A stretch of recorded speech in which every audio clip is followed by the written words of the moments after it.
나이가 드시면 제일 불편한 게 뭔가요? 시간이 되면 제일 힘들고 어려운 게 뭘까요, 여러분들? 우리가 밥맛이 없어서 그때 여러분 제일 힘든 것 중에 하나가 몸의 기능이 예전만큼 잘 안 되는 게 좀 힘들거든요. 그중에 많은 분들이 이제 눈의 기능이 좀 어려워진다, 즉 이제 잘 안 보이기도 하고 특별히 이제 책을 보는 게 많이 힘들다는 말씀들을 많이 하십니다. 저도 뭐 그래요. 예전만큼은 사실은 그렇게 집중해서 볼 수는 없는데 그럼에도 불구하고 좀 객관적으로 보면 저에게도 약간의 활자 중독 같은 게 좀 있습니다. 그래서 그러니까 책을 안 보면 이게 조바심이 나고 불안하고요. 심리적으로 동요가 일어나게 됩니다. 그래서 뭐 하루 이틀은 그냥 그럴 수 있겠지만 3일 정도 만약에 책을 안 본다 그러면 제가 몸이 못 견뎌 하더라고요. 그래서 몸이 못 견뎌 하고요. 뭔가를 읽고 봐야만이 좀 마음이 좀 편해지고 안정을 찾게 됩니다. 그래서 보통 제가 휴가를 가는 기간에는 이틀에 한 권 정도 책을 읽습니다. 가서 이제 다른 것도 하지만 마음껏 책을 읽을 수 있어서 제일 좋다, 편안하다 이 생각이 듭니다. 게다가 저희도 이제 처가에 가면 언제나 처가 가면 조금 부담스럽지 않겠습니까? 이제 가면 이제 가서 할 얘기가 많지 않으니까 저는 뭐 그러면 안 되는데 사실은 진짜 그러면 안 되는데 처가에 가면 꼭 저는 책을 몇 권 가져갑니다.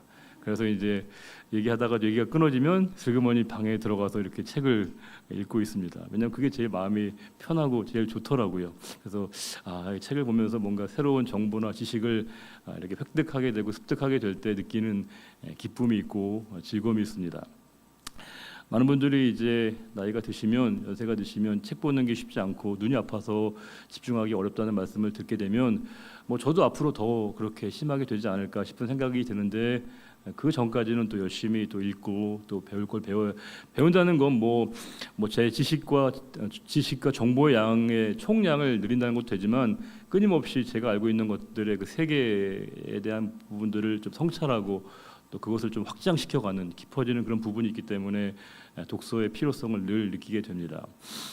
특별히 저는 여러 분야의 책이 있지만 역시 제일 많이 읽었던 책 장르는 역시 역사이거든요. 역사에 관한 책들을 되게 많이 좋아하고 사기도 되게 좋아합니다. 사마천의 사기도 굉장히 열심히 읽고 좋아하는 편인데 많은 분들이 평가하시는 것처럼 역사라고 하는 게 객관적인 사실과 내용들을 그대로 이렇게 기록하는 것은 아니라는 거 다 알고 계시죠, 여러분? 어떤 분들 역사는 사실 그대로 그냥 그대로 벌어진 일 그 자체를 재구성하는 것이 역사라고 생각하는 분들은 아마 안 계실 겁니다. 역사의 가장 중요한 건 뭘까요? 역사책의 가장 중요한 것은 흔히 말하는 사관이거든요. 사관. 즉 역사를 어떤 관점으로 기록했느냐가 되게 중요합니다. 즉 어떤 객관적인 여러 많이 수없이 벌어지고 있는 많은 다양한 벌어진 그 일들 가운데 선별하는 거거든요. 모든 일 내용들을 다 그냥 그대로 기록하는 게 역사가 아니고요. 그 중에서 역사가의 판단에 따라서 의미가 있는 내용들을 잘 구성해서 그것들을 하나의 역사적 평가와 의미가 담겨 있는 것이 바로 역사서이거든요. 그러다 보면 우리가 흔히 그런 말을 많이 합니다. 역사는 승자의 기록이다. 이런 말을 많이 합니다. 즉 패자는 말이 없습니다. 즉 역사는 승자가 그의 관점에서 기록을 남기다 보니까 자연스럽게 그 패자들의 입장과 태도가 되게 중요함에도 불구하고 그런 것들이 약화되거나 부정적으로 묘사될 수밖에 없는 근원적인 한계가 분명히 있습니다. 최근에 읽었던 책 중에 그런 내용이 있더라고요. 우리가 보통 신라 시대의 성골과 진골 할 때 성골과 진골 그래서 어떤 게 더 상대적으로 우위가 있는 걸까요? 성골이 더 위에 있는 거예요? 아니면 진골이 위가 있는 거예요? 당연히 성골이죠. 성골, 진골 이렇게 육두품으로 다 이렇게 되어 있는 사회 계층 구조를 우리가 알고 있는데 왜 그랬는가에 대한 그런 좀 해석에 대한 재미있는 부분이 있더라고요. 보통 이제 성골은 양쪽이 왕족이고, 그렇죠? 진골은 한쪽만 왕족이라고 우리가 알고 있는데 그런 것뿐만이 아니라 기본적으로 이 성이란 단어가 기본적으로 유교와 유학을 담고 있는 중요한 뜻이라는 거예요. 진은 뭐 우리가 알고 있는 것처럼 불교에서 되게 중요하게 쓰고 있는 단어가 바로 진이라고 하는 글자인데 그래서 이제 고려 때 이제 유학이 유교가 들어오게 되면서 유교 우위의 사고를 이제 갖고 역사를 기록하다 보니까 삼국 사기에서 이제 그 선골이 더 우위에, 즉 유학을 숭상하는 사람들을 더 우대하는 그런 계층 구조를 가졌다라고 이제 후대에 이렇게 평가하고 그렇게 기록했다는 겁니다. 진골은 당연히 불교를 따르고 불교에 속한 사람들을 상대적으로 열등하게 보는 구조가 그 역사가의 관점에 이렇게 투영되어 있다라고 하는 내용들 꽤 신선하게 봤습니다. 그것도 마찬가지로 그분의 해석일 수 있는데 이 모든 게 다 뭘까요? 결국에는 역사라고 하는 것이 역사가 사관의 평가와 의미가 담겨 있는 것이거든요.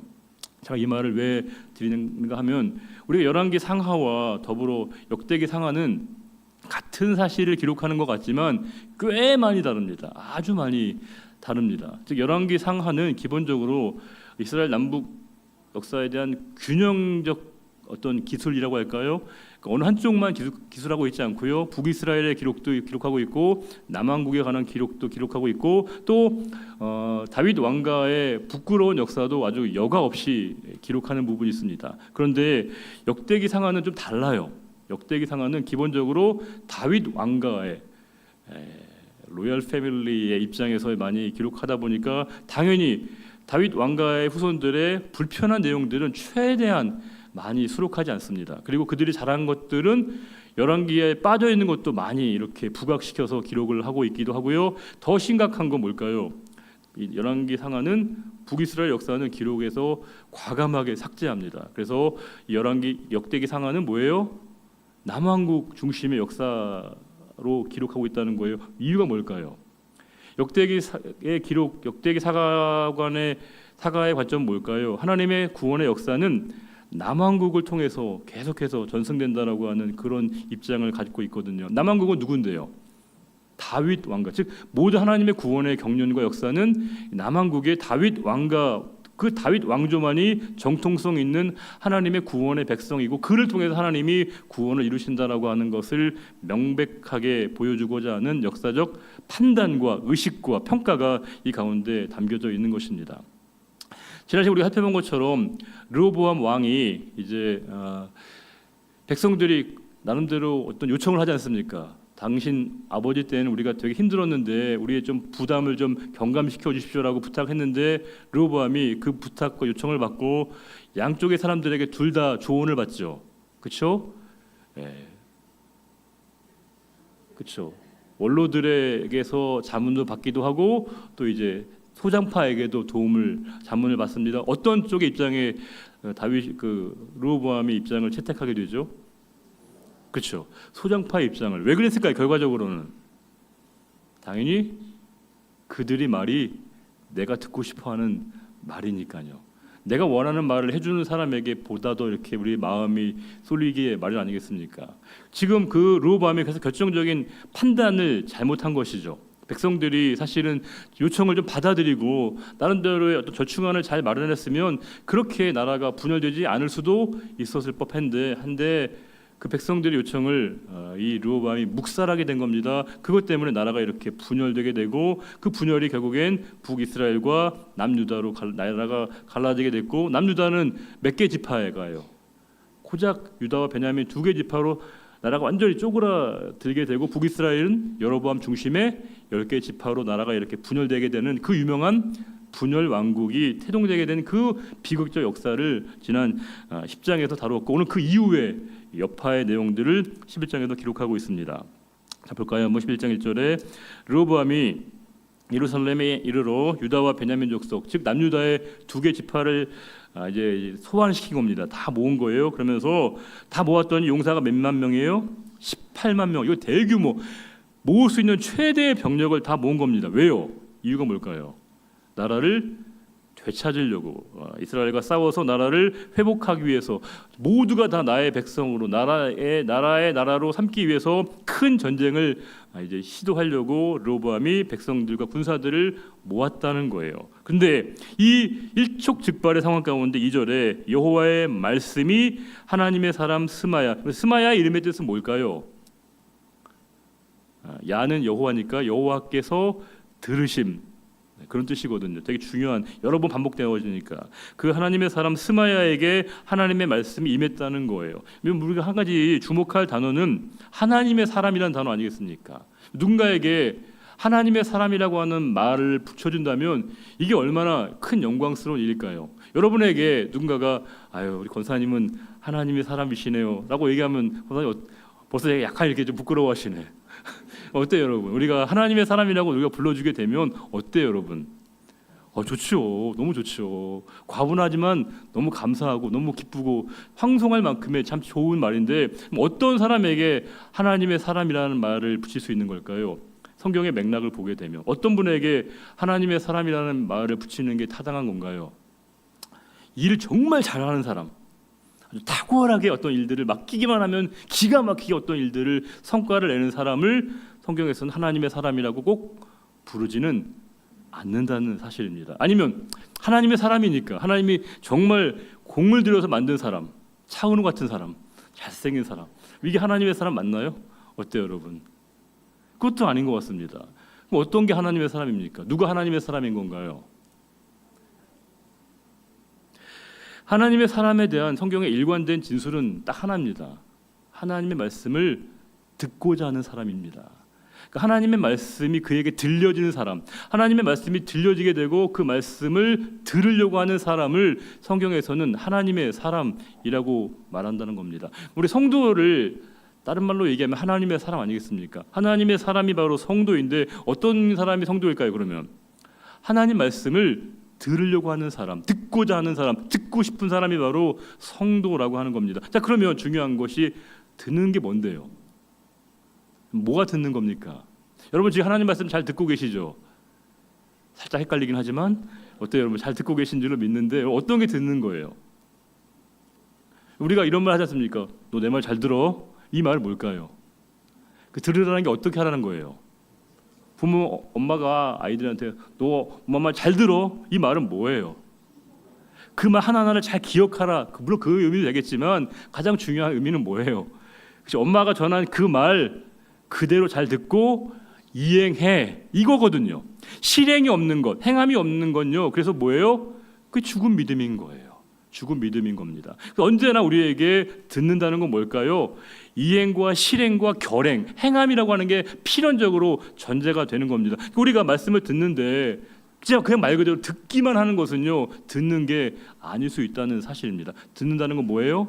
그 말씀을 내가 하나님 말씀으로 받아들이고 행하겠다라고 하는 결단과 실행이 우리에게 필요한 것이죠. 그래서 우리가 하나님 말씀을 청종한다라고 거듭 말씀드린 거 아니겠습니까? 듣고 뭐예요?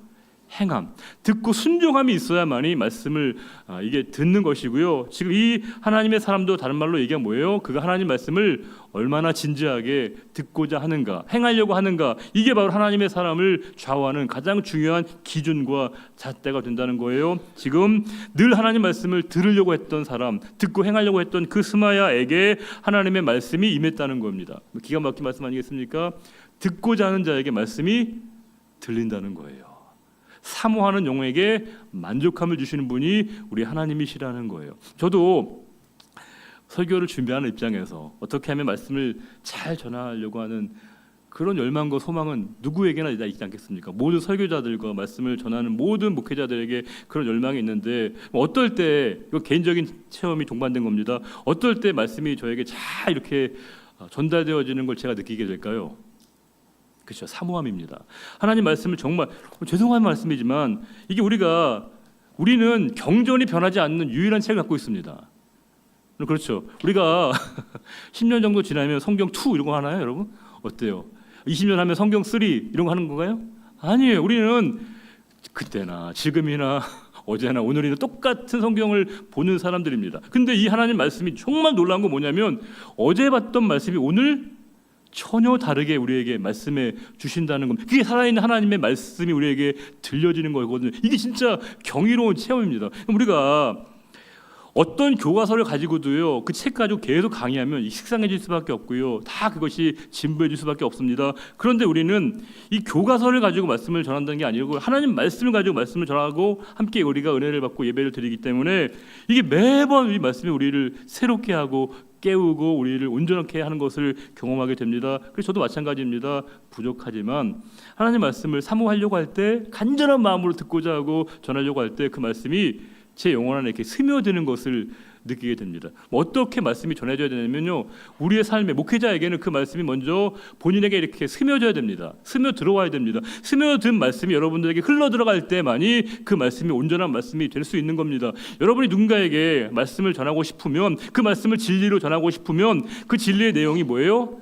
내 삶에, 내 영혼 안에, 내 언어 안에, 내 습관 안에, 내 기질 안에 그 말씀이 뭐예요? 흘러 들어와야 돼요. 스며들어야 됩니다. 그래서 내 말에 하나님의 말씀이 드러나야 되는 것이고요, 우리의 생각 안에 하나님의 생각과 말씀이 드러나야 되는 것이고, 우리의 감정과 기분 안에 하나님 말씀이 반드시 우리에게 스며들어야 되는 거예요. 그래야 우리가 누군가에게 필요할 때 하나님 말씀을 전하게 될 때 그 하나님 말씀이 능력이 되어져서 상대방의 영혼에, 가슴에 박히게 되는 거거든요. 그래서 언제나 그 말씀을 향한 우리의 사모함이 언제나 우리에게 있는가라고 우리에게 언제나 하나님께서는 우리에게 물으신다는 겁니다. 어쩌면 이 시간, 여러분 중에 말씀을, 이 시간 설교를 제가 전하는 이 시간에 은혜를 받는 분이 계시다면 한두 분은 계시지 않겠습니까, 여러분? 근데 그분은 어떤 분일까요? 오늘 이 시간 예배를 드리기 이전부터 사모하는 영혼들에게, 말씀을 사모하고 은혜를 사모하는 분에게는요, 하나님이 필연적으로 우리에게 당신의 말씀을 꽂아주신다는 거예요. 심어주신다는 겁니다. 담아주신다는 거예요. 이 놀라운 일이죠. 우리는 그 하나님의 역사하심과 일하심을 믿고 나오는 사람들이고요, 그 스마야에게 하나님의 말씀이 그의 삶에, 그 영혼 안에 이렇게 스며들게 되었습니다. 그리고 그 말씀을 이제 전하게 하신 거예요.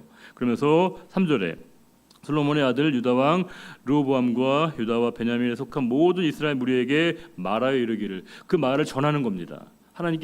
하나님께 들었던 말씀을 스마야가 전하고 있는 거예요. 그러면서 4절 같이 읽어볼까요? 여호와께서 이같이 말씀하시기를 너희는 올라가지 말라. 너희 형제와 싸우지 말고 각기 집으로 돌아가라. 이 일이 내게로 말미암아 난 것이라 하셨다 하라 하신지라. 그들이 여호와의 말씀을 듣고 돌아가고 여로보암을 치러 가던 길에서 되돌아왔더라. 14절의 모든 말씀이 다 중요하지만 역시 가장 중요한 내용은 두 가지를 꼽으면, 한 가지는 내게로부터 말미암았다. 즉 이 모든 일이 다 하나님의 뜻이다, 하나님의 경륜과 그분의 섭리 가운데 주어진 일이다, 이렇게 말씀해 주고 있습니다. 우리의 모든 삶이 표면적으로 일어나는 일들은 우리 인간적인 갈등과 충돌과 우리의 여러 가지 관계 속에서 된 일같이 보이지만, 그 위에서 보게 되면 그 모든 일들이 하나님의 주권과 그분의 다스리심 가운데 있다는 것을 말씀해 주고 있다는 사실입니다. 가벼운 예이지만 여러분들은 아침에 오실 때 나오게 되는 모든 과정들 하나하나를 보게 되면, 여러분들 아침에 일어나셨고, 또 아침 식사도 드셨고, 또 옷 차림도 하셨고, 또 목욕 재개하시고, 그 모든 과정들을 하면서 내가 스스로 한 것처럼 보이지만 우리는 뭐예요? 하나님이 나를 깨어나게 하셨고. 여러분 다 그러시잖아요. 아침에 딱 잠에서 깨자마자 여러분 어떤 생각이 드세요? 또 하루야, 이런 생각 드신 게 아니고요, 하나님 저에게 또 하루에 숨쉬게 하셔서 감사합니다, 이 고백이 나오거든요. 하나님께서 우리에게 숨을 쉬게 하셔서 하루가 또 진행되는 것이고, 또 밥을 먹을 때 여러분 밥맛이 다 똑같이 좋은 게 아닙니다. 우리가 참 밥맛이라는 게 얼마나 중요한지 몰라요. 밥맛이 돈다는 게 얼마나 큰 축복인지 모릅니다. 하나님 우리에게 그 밥의 맛을 느끼게 하셨고, 밥맛만을 우리가 느끼는 게 아니라 나에게 뭐예요? 일용할 양식뿐만이 아니라 일용할 은혜를 부어주신 거 너무 감사합니다. 이렇게 고백하면서 내가 이곳에 나올 수 있는 거, 이곳에 함께 예배할 수 있는 모든 것이 우리가 주어가 아니라, 우리가 주체가 아니라 뭐예요? 하나님에 의해서 이끌림 바 된 것이고, 하나님이 우리를 인도하셨다는 것을 깨닫는 것, 이게 바로 모든 일을 하나님이 행사하셨다는 것을 고백하는 것이거든요. 여기도 마찬가지입니다. 표면적으로 보면 너희들 간에 갈등이고 충돌이고 대립처럼 보이지만, 그 너머에는 하나님의 큰 계획과 틀이 있다. 하나님의 뜻대로, 하나님의 계획하신 대로 모든 일들이 이루어지는 것이다, 이렇게 말씀하고 있고요. 또 한 가지는 뭐냐? 여호와의 말씀을 그들이 들었다는 겁니다. 들었다는 게 뭐예요? 아까 얘기한 것처럼 이게 바로 듣는 거거든요. 그들이 듣고 되돌아선 거죠. 듣는 건 행함이어야 됩니다. 듣는 건 돌이키는 거예요. 듣는 건 돌아서는 것이라는 뜻입니다. 그들이 그 말씀을 듣고 이제 돌아서게 된 겁니다. 고륙 상장의 비극이 파국에서 그들이 급격히 돌아서게 된 겁니다. 어떠한 경우에도 민족이 싸우면 안 돼. 하나님이 분명한 기준을 제시하셨고 그들이 그것을 받아들여서 각자의 길로 돌아감으로 말미암아 파국을 맞는 상황이 정리가 되었다는 것을 얘기하고 있습니다. 이제 5절에는 그 르호보암이 성을 쌓게 됩니다. 그 15개의 성읍을 쌓게 되어지는 과정을 하는데 그 목적은 뭐예요? 방비하는 방어용의 목적의 성읍들 15개를 만들게 됩니다. 6절부터 15개인데 뭐 베들레헴, 에담, 드고아, 벳술, 소고, 아둘람, 가드, 마레사, 십, 아도라임, 라기스, 아세가와 소라와 아얄론과 헤브론. 혹시 밤에 잠이 안 오시는 분이 계시면 열심히 외우시면 이걸 외우시려고 하시면 하나님께 여러분들 얼마나 사랑하시는지를 금방 깨닫게 되실 겁니다. 아마 금방 주무실 겁니다. 굳이 외우실 필요 없습니다. 중요한 건 이 르호보암이 15개 성을 백성들을 위해서 방비하기 위한 방어용의 성읍들을 건축했다는 거예요. 그런데 11절에 르호보암이 그 방어용 성읍들을 더욱 견고하게 하고 지휘관들을 그 가운데 두고 양식과 기름과 포도주를 저축하고, 즉 유사시를 대비해서 왕으로서의 도리를 잘했다는 거예요. 왕의 가장 큰 도리가 뭔데요? 백성들을 잘 편안하게 살게 하는 것이 왕의 도리라고 하는 것을 르호보암이 잘 깨달았고 그 일을 그가 잘 이루어 간 것입니다. 12절에 모든 성읍에 방패와 창을 두어서 매우 강하게 하니라. 유다와 베냐민이 르호보암에게 속하였더라. 유비무환의 태세를 그가 갖추게 됩니다. 여기까지가 이제 기본적으로 남유다에 벌어진 일인데 13절 이하에는 조금 하나의 특별한 일을 경험하게 됩니다. 13절에 온 이스라엘, 북이스라엘 얘기합니다. 온 이스라엘의 제사장들과 레위 사람들이 그들의 모든 지방에서부터 르호보암에게 돌아오되, 원래 지금 북이스라엘에 쪼개졌던 사람들 중에서 제사장들과 레위 사람들이 다시금 르호보암에게로 돌아왔다는 거예요. 왜일까요? 무엇 때문에? 어떤 일 때문에? 여러분 열왕기상 한번 볼까요? 열왕기상 12장 보시게 되면 25절 이하에 이런 말씀이 있습니다. 열왕기상 25절 이하에 여로보암이 이런 조치를 취하게 됩니다. 열왕기상 12장 25절 이하에 제가 한번 읽어보겠습니다. 찾으셨으면 열왕기상 12장 25절 이하에 여로보암이 에브라임 산지에 세겜을 건축하고 거기서 살며 또 거기서 나가서 부두엘을 건축하고 그의 마음에 스스로 이르기를 나라가 이제 다윗의 집에로 돌아가리로다. 만일 이 백성이 예루살렘에 있는 여호와의 성전에 제사를 드리고자 하여 올라가면 이 백성의 마음이 유다 왕 된 그들의 주 르호보암에게로 돌아가서 나를 죽이고 유다의 왕 르호보암에게로 돌아가리로다 하고, 즉 여전히 성전이 어디에 있는 겁니까? 예루살렘에. 어디 남쪽에 있으니까 백성들이 계속해서 그곳으로 가서 제사하고 예배하게 가게 되면 결국에 나에게 등을 돌릴 것이다, 배반하게 될 것이다, 이렇게 여로보암이 우려하게 된 거예요. 그래서 어떻게 했는가? 28절에 이에 계획하고 두 금송아지를 만들고 무리에게 말하기를 너희가 다시는 예루살렘에 올라갈 것이 없도다. 이스라엘아, 이는 너희를 애굽 땅에서 인도하여 올린 너희의 신들이라 하고, 하나는 어디예요? 베델에, 또 하나는 어디예요? 단. 베델과 단에 두 개의 금송아지를 들고 이게 너희를 여기까지 인도한 하나님이다. 여기서 예배하라. 그렇게 얘기했다는 거예요. 30절에 이 일이 죄가 되었으니 이는 백성들이 단까지 가서 그 하나에게 경배함이더라. 그가 또 산당들을 짓고 레위 자손이 아닌 보통 백성으로 제사장들을 삼고. 아니 제사장의 일은 오직 누구만 해야 되는 거예요? 레위 지파에게만. 근데 누구예요? 그냥 아무나 세운 거예요. 아무나 백성들 가운데 네가 해 이렇게 했다는 거예요. 32절에 여덟째 달 곧 그 달 15째 날로 절기를 정하여 유다의 절기와 비슷하게. 절기도 마음대로 움직입니다. 시간도 예배 날짜도 모임도 임의대로 다 정하게 된 거예요. 누구를 위해서? 백성들을 위해서. 그들의 편의대로, 그들의 편리대로. 우리가 신앙은 그런 거예요. 불편한 일이 있습니다. 신앙은요. 구조적으로 불편해야 돼요. 근데 그 불편함으로 여겨지지 않는 공동체가 진짜 이게 성도인 겁니다. 예배는요 불편한 거예요. 불편한 겁니다. 근데 예배가 여전히 끊임없이 나에게 불편하다. 그럼 분명히 우리가 예배에 대한 태도와 고민을 해봐야 해봐야 되는 거예요. 불편하지만 불편함이 은혜로 고백되어지는 공동체가 바로 성도이거든요. 이게 좌석도 불편하고 모든 게 다 우리에게 삶에 우리의 성정과 우리의 유익과 우리의 이익과는 반하는 것이지만 하나님이 우리에게 은혜를 주셔서 우리가 이 불편함이 여전히 우리에게 불편함으로 감지되어지는 게 아니라 더 큰 은혜로 더 큰 감사로 고백되어지는 게 이게 바로 성도여야 함에도 불구하고 그들이 불편하다고 그들이 편하다고 예배 날짜도 바꾸고 제사장도 바꾸고 절기도 바꾸고 이와 같이 완전히 이 그들의 종교적인 의식 과 그들의 신앙의 모든 모습이 완전히 붕괴되고 망가지게 된 거예요. 그러면서 그가 만든 송아지에게 제사를 드렸으며 금송아지에게 예배를 드리고 있습니다. 그가 지은 산당에 제사장들을 베델에 세웠더라. 그가 자기 마음대로, 이게 중요하지 않습니까? 자기 마음대로. 이게 우리가 사사기 시대의 특징이 뭐라고 합니까? 자기 소견에 옳은 대로. 옳음과 바름의 의로움의 기준이 어디에 있는 거예요? 자기에게 있는 게 바로 이게 사사기 시대의 비극이거든요. 옳고 그르고 바르고 이 모든 것을 하나님께서 정해주신 그분의 기준이 있는 것인데 그 기준을 누가 정하는 거예요? 내가 정하는 겁니다. 이게 누구로부터 비롯된 겁니까? 아담이 그런 거예요. 아담과 하와의 모든 범죄가 뭐예요? 내가 보기에 그것이 좋아 보이고 선하게 보이고 모든 게 좋다라고 스스로 판단하게 되어진 이게 바로 모든 죄악의 뿌리가 되는 것이거든요. 우리는 뭐예요? 내가 원하고 내가 바라고 내가 정하는 것이 아니라 하나님이 보시기에 우리가 흔히 말하는 것처럼 코람 대오거든요. 하나님 앞에서의 나의 삶이 어떠한 것인가가 가장 중요한 기준이 되어야 하는데 지금 이 여로보암은 자기 마음대로 정한 달, 8째 달, 15째 날로 이스라엘 자손을 위하여 하나님을 위하여가 아니라 뭐예요? 백성들을 위하여 절기로 정하고 베델에 쌓은 제단에 올라가서 분향하게 되었고 이 정말 완전히 종교적인 신앙적인 이 기준이 완전히 무너지게 되었을 때 이제 거기에 있었던 제사장들과 레위 사람들이 누구에게로요?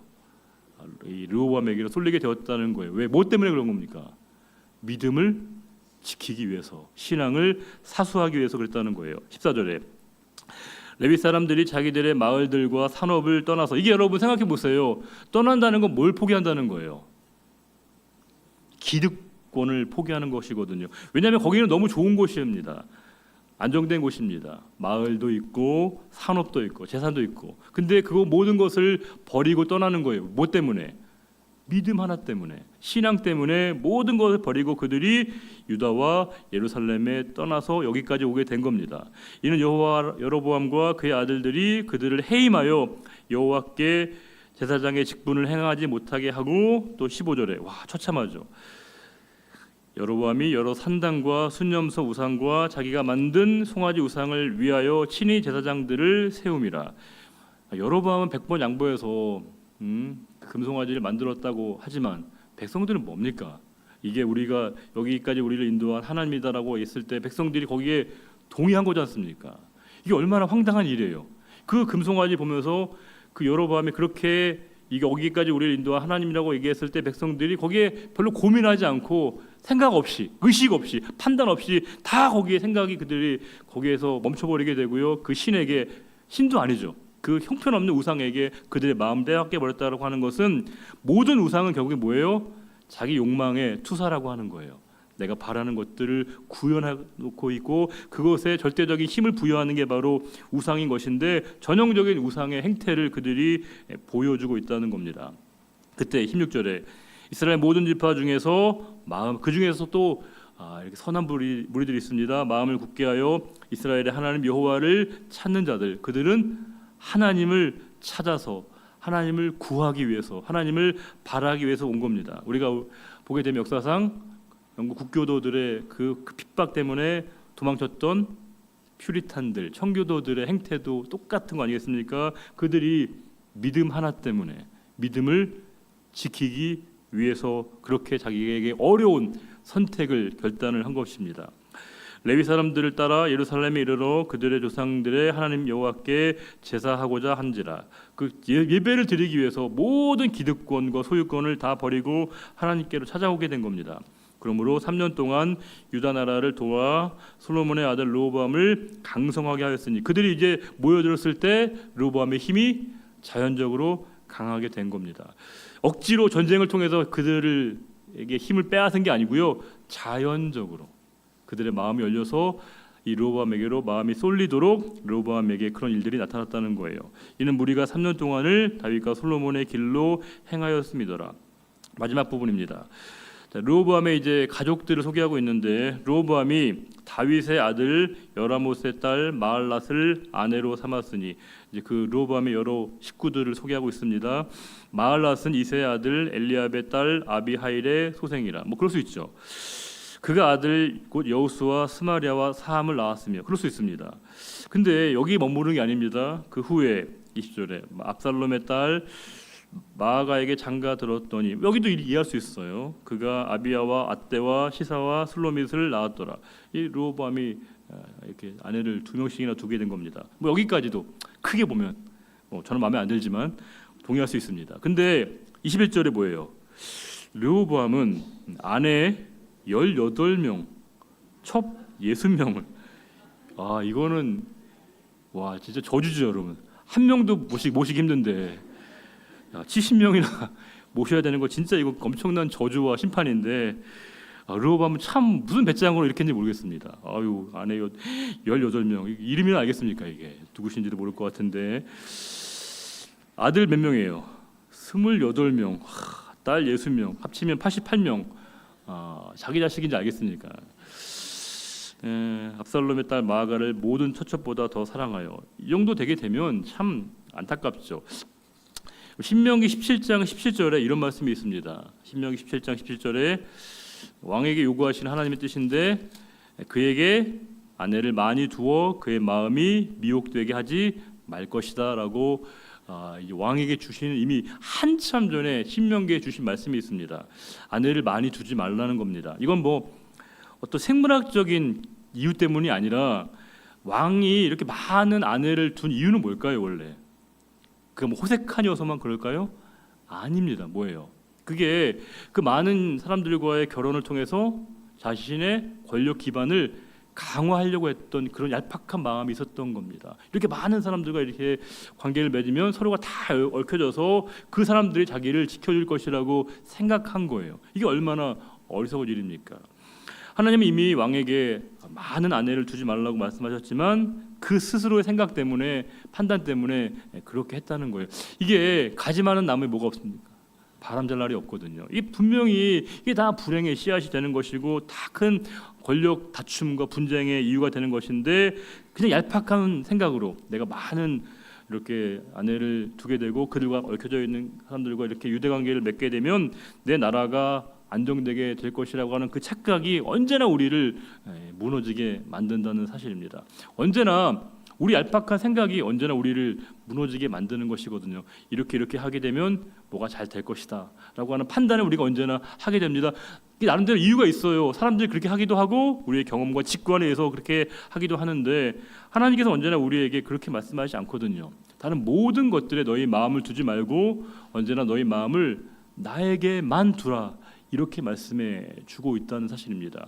우리가 시선을 둔다는 건 여러분 뭘까요? 시선이라는 게 분산될 수 없거든요. 우리가 한 곳을 보다가 다른 것도 동시에 볼 수 있는 사람은 존재하지 않습니다. 우리 시선이 간다는 건 한 곳에 내 마음의 생각과 방향을 그곳으로 정한다는 거거든요. 믿음을 뭐라고 얘기한다고요? 믿음은 시선입니다. 믿음은 내 눈의 길이, 마음의 길이 하나님께로 향하는 게 바로 우리의 믿음인 것이거든요. 근데 우리가 믿음을 하나님께 두면서도 다른 곳에 내 마음을 두고 있다는 건 이건 형용모순인 겁니다. 불가능한 겁니다. 내 삶은 오직 하나님을 향하는 것이고 그분께 향하게 된다면 내 모든 삶을 그분께 철저하게 맡기고 그분만을 의지할 수 있어야 함에도 불구하고 내 마음이 자꾸 얄팍하게 하나님이 우리에게 주시는 그 위로와 평강과 감사보다도 다른 모든 것에 이렇게 보험 같은 것들을 들어놓게 된다는 거예요. 그리고 하나님께서는 언제나 내 마음이 전적으로 하나님께로 향하여 될 때까지 언제나 그 마지막 지점까지 우리를 이렇게 몰아가실 때가 대단히 많다는 사실입니다. 이 르호보암도 전형적으로 그 많은 왕들의 우를 그가 범했다는 거예요. 고작 그 나라 하나를 지켜내기 위해서. 이게 얼마나 어리석은 거예요. 나라를 지켜야 되는 중요하지만 나라를 지켜야 되는 그 지킴이 왜 지켜야 되는 거예요? 하나님이 맡기신 백성이니까 하나님의 뜻 가운데 잘 지켜내기 위해 지켜야 되는데 그 나라가 마치 내 나라이고 내 국가이고 내 민족이고 내 백성이라고 생각하는 그 의식이 그를 이렇게 엉뚱한 판단과 결정에 이르게 했다는 사실입니다. 안타까운 일이죠. 매우 불행한 일입니다. 22절에 르호보암은 마아가의 아들 아비야를 후계자로 세웠다는 거예요. 아비야를 후계자로 세우게 되면 이제 또 뒤에 많은 혼란과 또 갈등이 있을 수 있지 않습니까? 그래서 이는 그의 형제들 가운데 지도자로 삼아 왕으로 이 르호보암이 아비야를 세우려고 했는데 그냥 세우면 안 되지 않습니까? 그 아비야가 편안하게 왕에 오르기 위해서 조치를 취하게 된 거예요. 그래서 23절에 같이 읽어볼까요? 르호보암이 지혜롭게 행하여 그의 모든 아들을 유다와 베냐민의 온 땅 모든 견고한 성읍에 흩어 살게 하고 양식을 후히 주고 아내를 많이 구하여 주었더라. 이거 얼마나 비용이 많이 드는 겁니까? 뭘 하게 된 거예요? 백성들이 왕 즉 어떤 그런 권력 다툼이 있을 수 있는 모든 그 후보군들을 다 뭐예요? 흩은 겁니다. 각자가 모여 살면 뭔가 문제가 될 것 같아서 여기저기 막 흩어지게 만든 거예요. 그리고 흩어지게만 하면 안 되니까 뭐예요? 그들에게 양식도 주고 많은 또 아내를 구하여 주었다고 하는 것은 참 어리석은 일이 아닐 수 없다라는 생각을 해보게 됩니다. 결론적으로 아까 했던 말씀을 다시 한번 정리해 보게 되면 하나님의 사람은 뭐라고요? 하나님 말씀을 들으려고 하는 사람, 듣고자 하는 사람이 바로 하나님의 백성이고 하나님의 사람이라는 것을 다시금 우리가 깨달을 수 있습니다. 여러분도 하나님의 사람이시고 저도 하나님의 사람이거든요. 저도 뭐 여러 가지 우리를 지칭하는 표현이 있긴 하겠지만 최고의 성도에게 최고의 찬사는 뭐라고 불리는 걸까요? 여러분을 뭐라고 부르는 게 하나님이 여러분들 최고로 여러분을 이렇게 치하해 주시는 최고의 표현은 뭘까요? 여러분들이 목사라, 권사다, 장로다 이게 여러분들에 대한 최고의 찬사 아닙니다. 그거는요 교회의 여러 가지 행정적인 질서 때문에 만든 분이고 직책인 것이고요. 그게 여러분과 저를 설명해 주는 게 아닙니다. 저는 목사로 하나님 앞에 서는 게 아닙니다.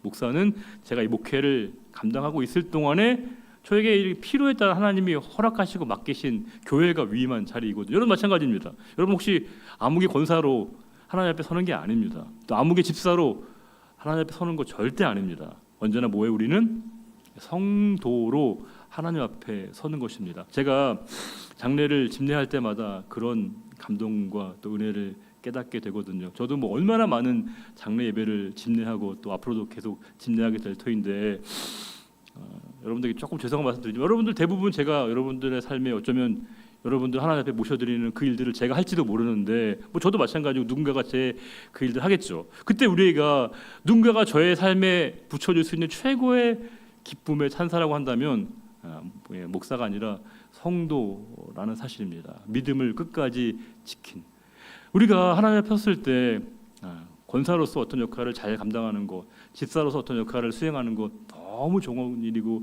너무 귀한 일이지만 그보다 더 중요한 건 내가 집사이기 때문에 집사 역할을 감당하는 게 아니고요. 권사이기에 권사 역할을 감당하는 게 아니고 뭐예요? 성도이기에 집사의 직분을 감당하는 겁니다. 그게 집사이든 권사이든 장로이든 목사이든 그렇게 중요하지 않습니다.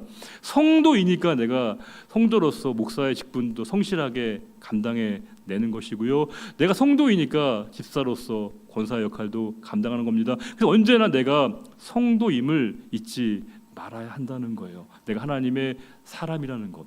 하나님의 사람이라는 건 뭘까요? 언제나 그분의 말씀을 듣고자 하는 마음을 갖는 사람, 듣고 싶어하는 사람. 우리가 들어야 되는 건 중요하지만 들어야 되는 것보다 더 중요한 게 뭐예요? 듣고 싶은 열망이 생기는 거예요. 성도는 하나님 앞에 자기의 소원과 소망이 바뀌는 사람들입니다. 하나님 앞에 내가 예전에는 이걸 해야 돼요. 이게 꼭 필요해. 그것 때문에 막 죽자 살자 기도했는데 점점 우리의 마음속에 하나님이 또 다른 하나님의 마음을 부어주셔서 전혀 다른 가치와 의미를 발견하게 하셔서 예전에 내가 구했던 것과 다른 것에 내 마음에 소망을 두게 하시고 내 소원도 바꾸게 하십니다. 하나님, 당신의 뜻이 이루어지는 게 기쁨입니다. 제가 드러나지 않아도 아무 상관없습니다. 오히려 하나님만의 높임을 받으시고요, 하나님만의 영광을 받으시고 제가 하나님을 위해서 기꺼이 하나님의 미랄되는 거 너무 좋습니다. 너무 감사합니다. 이것을 내가 기쁘게 받아들일 수 있다는 건 완전히 내 삶의 소원과 소망이 바뀌게 되는 거거든요. 이게 뭐예요? 이게 바로 성도라고 하는 겁니다. 우리는 성도로 하나님 앞에 서는 것이고, 지금도 성도로 내 하나님 앞에 서 있지만 언젠가 주님 앞에 서게 될 때 하나님이 저와 여러분에게 딴 거 물으시지 않으실 겁니다. 딱 하나만 물으실 겁니다. 믿음을 지켰냐? 그렇지 않느냐? 딱 한 가지만 물으실 겁니다. 믿음을 끝까지 지킨 사람이 성도인 것이고, 그렇지 못하면 성도일 수 없는 것이겠죠. 우리는 언제나 하나님 앞에 부르심 받을 그 날을 생각하면서, 저도 마찬가지입니다. 제가 특별한 일도 여러 번 겪었지만 제가 그 경험을 통해서 제가 확실하게 느끼고 있는 게 뭐냐면, 이게 제 마음속에 간직하고 있는 큰 하나의 방 같은 게 있는데, 남은 날을 계수하는 지혜입니다. 언젠가 우리가 하나님 앞에 설 날이, 저는 아직은 젊은 목사인 건 맞지만 그래도 뭐 모르는 겁니다. 우리가 언젠가 하나님 앞에 설 날이 분명히 어제보다는 오늘 훨씬 더 가까이 왔다는 거 분명하고 명백한 사실이거든요. 그러면 그분 앞에 서게 될 그 날이 분명히 저에게도 있을 터이고 여러분에게도 다 계실 터인데, 우리가 그 날을 준비하지 않고 살아간다는 게 얼마나 어리석은 것이겠습니까? 세상 사람들 우리가 어리석다고 얘기하는 게 별다른 게 아닙니다.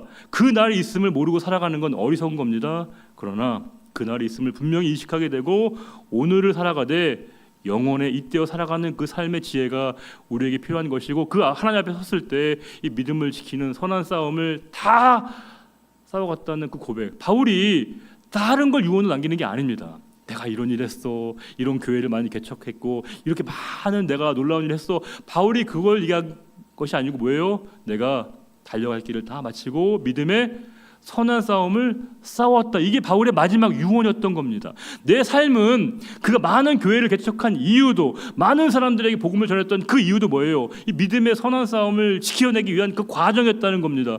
우리에게 어떤 싸움이 있는지 몰라요. 그러나 그 모든 과정에서 우리에게 주어져 있는 건 뭘까요? 성도로서, 하나님의 사람으로서의 그 선한 싸움으로서의 믿음의 자리를 지켜가는 것이 정말로 우리에게 중요한 싸움인 것이고요. 그 믿음의 자리에서 이 선한 싸움을 싸워가도록 은혜의 자리에 하나님이 우리를 부르셨습니다. 그 하나님의 은혜가 저에게도 부어지게 되고 여러분 모두에게 부어져서 주님이 우리를 부르시는 그날까지 이 선한 싸움을 넉넉히 싸워가는 우리 모두가 되시기를 주님의 이름으로 축원합니다.